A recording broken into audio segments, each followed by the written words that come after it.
আপনার বিড়ালের খাবার নিয়ে চিন্তিত? ব্রাইট ক্যাট ফুডে আছে সমাধান। আমাদের ক্যাট ফুডে 100% কালার ফ্রি এবং কোনো প্রকার প্রিজারভেটিভ ব্যবহার করা হয় না।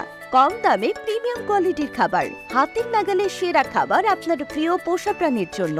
ইউরোপিয়ান স্ট্যান্ডার্ড মেইনটেইন করে ব্রাইট ক্যাট ফুডে ব্যবহার করা হয়েছে বিশ্বের সবচেয়ে সেরা মানের ইনগ্রেডিয়েন্টস। সব ভিটামিন ও মিনারেলস থাকায় আপনার বিড়াল থাকবে সুস্থ, সুন্দর ও প্রাণবন্ত। আমাদের কাছে রয়েছে চিকেন, টুনা, চাপিলা এবং চিকেন, টুনা ও চাপিলা মিক্স। আর খাবার না খেলে মানি ব্যাক গ্যারান্টি তো আছেই। তাই আর দেরি না করে যোগাযোগ করুন আমাদের ফেসবুক পেজ অথবা হোয়াটসঅ্যাপ নম্বরে 01688 758 685।